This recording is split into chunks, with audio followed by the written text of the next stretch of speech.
اے پیغمبر صلی اللہ علیہ وآلہ وسلم، جو عورت تم سے اپنے شوہر کے بارے میں بحث و جدال کرتی اور اللہ سے شکایت رنج و ملال کرتی تھی، اللہ نے اس کی التجا سن لی اور اللہ تم دونوں کی گفتگو سن رہا تھا۔ کچھ شک نہیں کہ اللہ سنتا ہے، دیکھتا ہے۔ جو لوگ تم میں سے اپنی عورتوں کو ماں کہہ دیتے ہیں وہ ان کی مائیں نہیں ہو جاتی، ان کی مائیں تو وہی ہیں جن کے بطن سے وہ پیدا ہوئے۔ بے شک وہ نامعقول اور جھوٹی بات کہتے ہیں، اور اللہ بڑا معاف کرنے والا ہے، بخشنے والا ہے۔ اور جو لوگ اپنی بیویوں کو ماں کہہ بیٹھیں پھر اپنے قول سے رجوع کر لیں تو ان کو قربت سے پہلے ایک غلام آزاد کرنا ضرور ہے۔ مومنو، اس حکم سے تم کو نصیحت کی جاتی ہے اور جو کچھ تم کرتے ہو اللہ اس سے خبردار ہے۔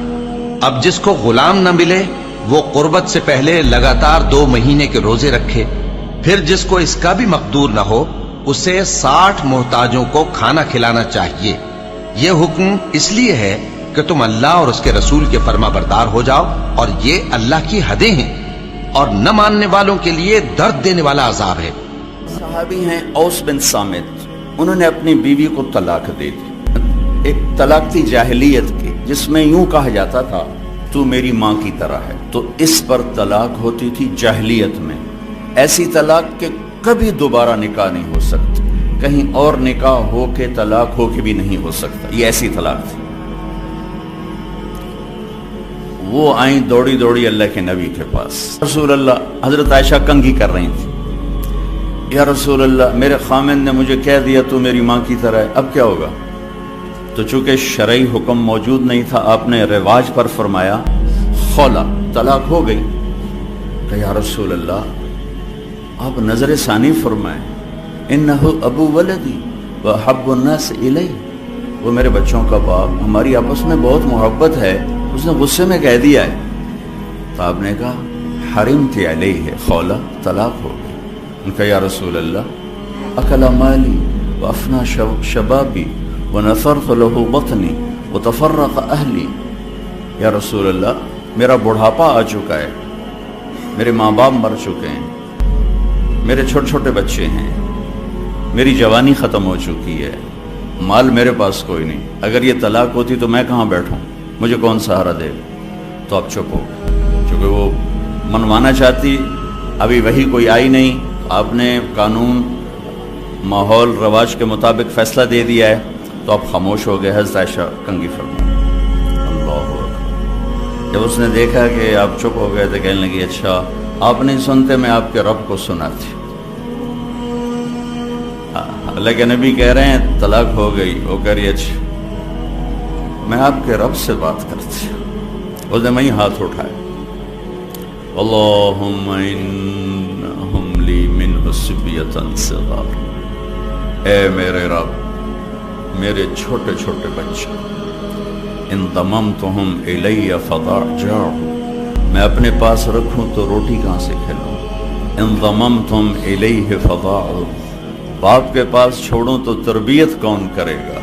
یا اللہ اب ذرا غور کی، یا اللہ اپنے نبی کی زبان پر میرے حق میں فیصلہ اتار۔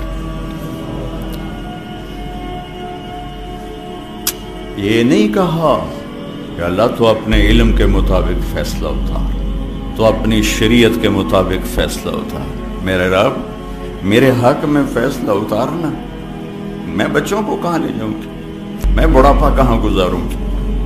تو ایک دم اللہ کے نبی پر وحی،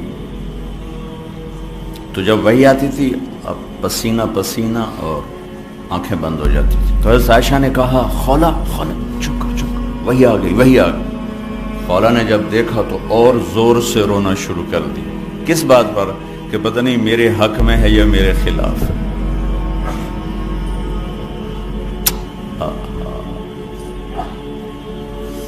جب وحی ختم ہوئی تو آپ نے پسینہ پہنچا اور مسکراتے ہوئے فرمایا خولا تجھے مبارک ہو، اللہ نے تیرے حق میں فیصلہ دے دیا۔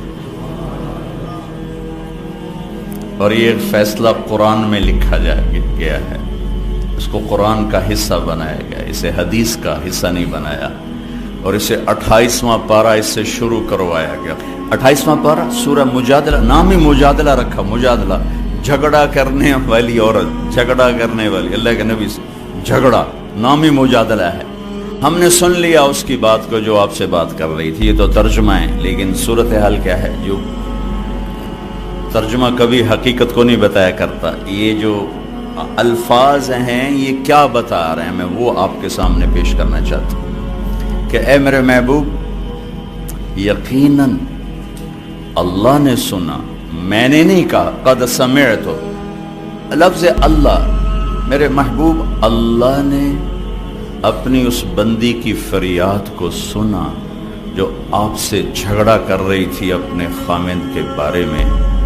آپ انکار کر رہے تھے، وہ اقرار کروا رہی تھی، اور اس عدالت میں میں بھی موجود تھا، اور میں نے یہ فیصلہ اپنی بندی کے حق میں کر دیا اور اس طلاق کو ختم کر دیا اور اس کا جرمانہ رکھ دیا کہ غلام آزاد کرے اور بیوی حلال ہو گئی، یا مسکینوں کو کھانا کھلائے یا روزے رکھے بیوی حلال ہو گئی۔